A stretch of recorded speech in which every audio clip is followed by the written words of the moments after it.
and welcome back to your Dream Coach podcast. I'm Shayla Way, and I am so glad that you tuned into today's episode because over the last few episodes, we have been building something together. We talked about the difference between a leader who inspires and one who just manages. We talked about the dream, the big, real, slightly nervous making version of what you are building and why. We talked about the hard conversations that stand between you and the next level. And today we're bringing it all together because there is a thread running through every one of those episodes. And that thread is this, is the business that you are building does not just need a strategy, it needs a culture, a set of shared values, standards, and ways of showing up that hold the whole thing together, especially when you're not in the room. And that is what we're talking about today, culture. Not the buzzword version and not the ping pong table and snacks, free snacks versions, but the real version. The one that shows up in how your team handles a difficult client when you are not around, when you're not on that call, in how they make a judgment call at 4:00 on a Friday when you're unavailable, in how they treat each other, hold each other accountable, and represent your business to the world when your eyes are not on them.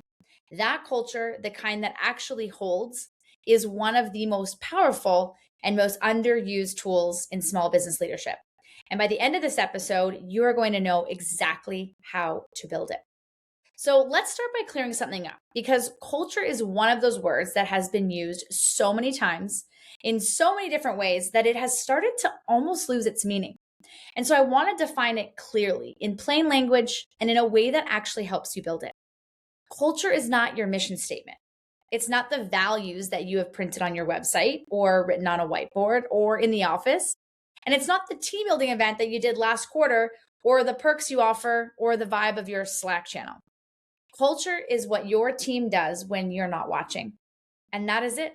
That simple, that specific.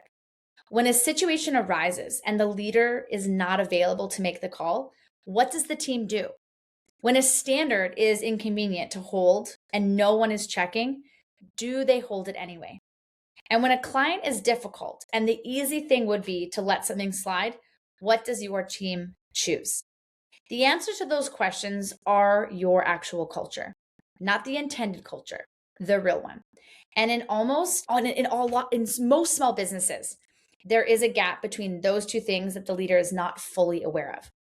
And here's the other thing that I want to name about culture before we go further, is it is always being built. Whether you are intentional about it or not, every day that your team comes to work, they are learning what is normal here, what gets celebrated, what gets ignored, and what the real standard is. Not the stated one, but the one that actually gets enforced. What kind of leadership they can expect, and what kind of behavior is tolerated, and what it feels like to be a part of this particular team. That learning is constantly happening, right? Is a constant thing that is part of that culture. And the only question is whether you are the one shaping it or whether it is shaping itself. Intentional culture is a choice and is one of the most important choices a leader of a small team can make. Culture is not what you say you stand for. It is what you are willing to hold when holding it is inconvenient. Now, a couple episodes ago, I asked you to write down your dream, that 3-year vision. The specific, alive, this is what we are building picture of where this business is going. And I want to connect that dream directly to the culture conversation today. Because here is something I believe deeply and that I have watched play out in organization after organization. The culture is the delivery mechanism for the dream. Your dream tells you where you're going. Your culture determines whether the whole team gets there with you. And a leader can have the clearest, most compelling vision in the world, but if the culture of the team does not reflect the values that vision requires, if the day-to-day reality of how people show up and treat each other and hold standards is misaligned with where you're trying to go, the vision stays on paper. It does not become real.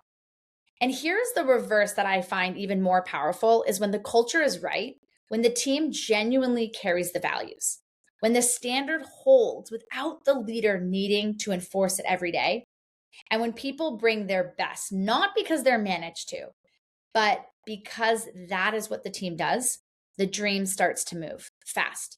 Because now the whole team is the engine, not just the leader.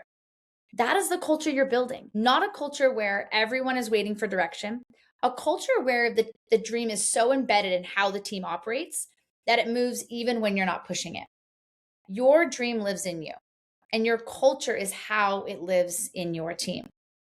So now that we actually have defined what a culture is and some of the key things that are around that is how do we actually build a culture that holds? Not theoretically, practically. What are the specific things of a leader of a small team that they can consistently do that creates the kind of culture that we just described? And so I want to share with you 5 things in over 20 years of leading teams that I have also through coaching, I have watched that matter the most. And I really want to be clear that these are not 5 things you do once and you just check off a list. These are 5 things you do over and over with consistency because culture is not built in a moment. It is built in the 1,000 small moments that add up to what normal looks like here. So, number 1 is you name the values out loud and you name them often.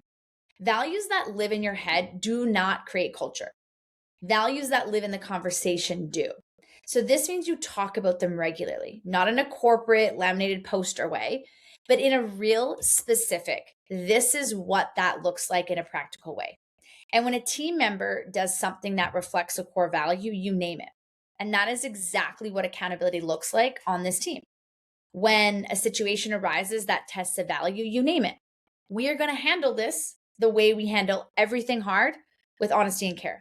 And so when you make a decision that reflects the values that you explain why, is you say, I choose this because it's aligned with what we stand for, even though it would have been easier to do it differently.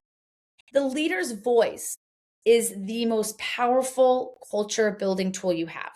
And the way you use it, what you choose to highlight, what you choose to name, what you connect back to the values, and what you let pass without comment is teaching your team what actually matters here every single day.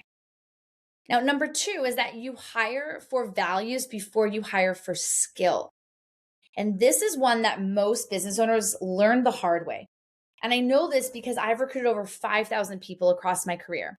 And I've watched the pattern repeat more times than I can count. You hire someone who is excellent at their craft, technically sharp, experienced, impressive on paper. And then 6 months later, you're dealing with a team dynamic problem, a communication problem, or breakdown, or a standards issue that has nothing to do with their skill and everything to do with who they are. Skills can be taught, values cannot. And a person who is technically excellent but values misaligned will cost your culture more than their output is worth every time. And this does not mean skill does not matter. Of course it does. But in a small team where every person has an outsized impact on their energy and the standard and the dynamic, value alignment is the filter that skill has to come through first, not the other way around.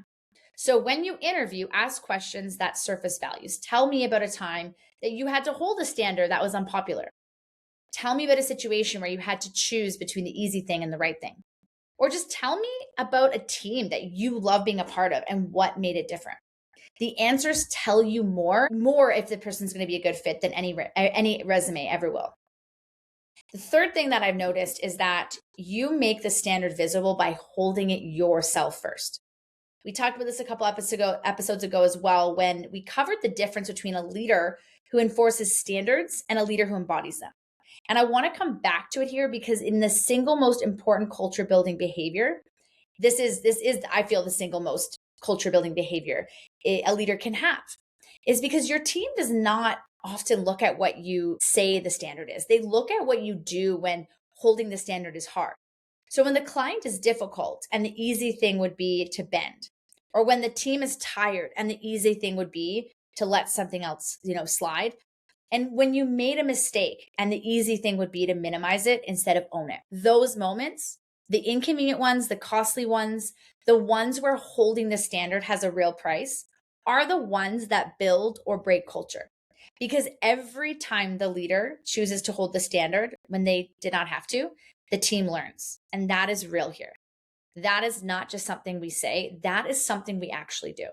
And every time the leader lets it slide, every conversation they walk past, every exception they make, Every standard they lower to avoid discomfort, the team learns that too, faster than you would like. And the culture is watching you. So lead accordingly. Number 4 is that you create rituals that reinforce what you value. Culture is not built in the big moments. It's built in the repeated small ones. And the most powerful way to make those small moments intentional is through ritual.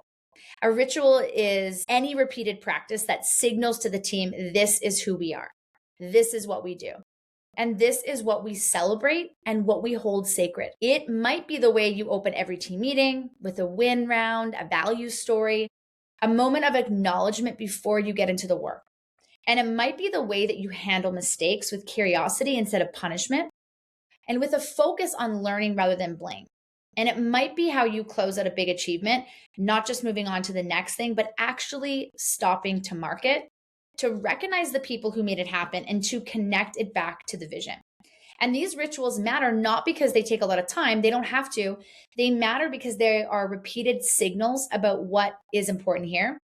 And repeated signals are what culture is made of.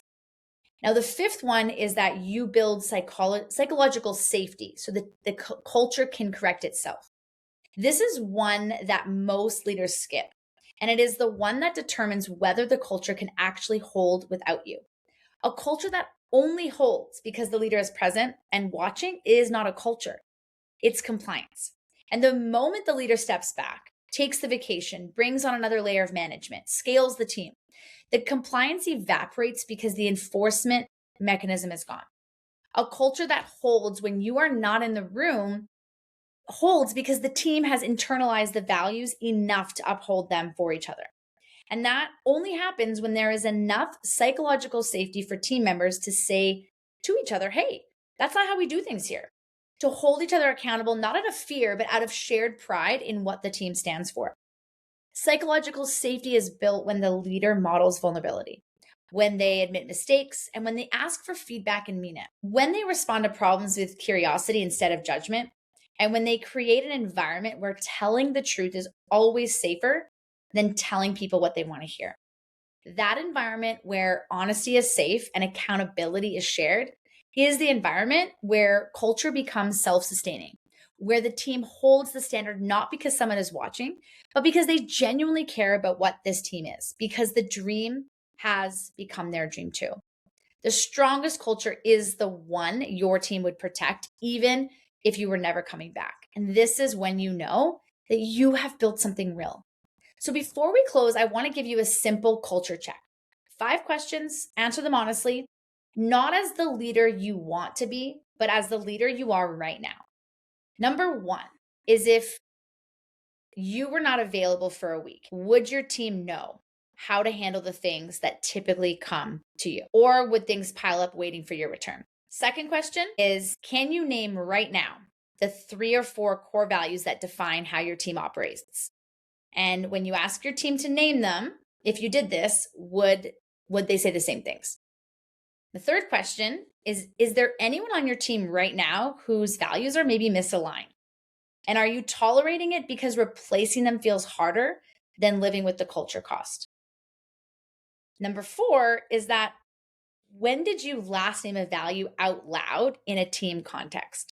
Not in a meeting agenda, as an item, in a real specific, this is what this looks like moment.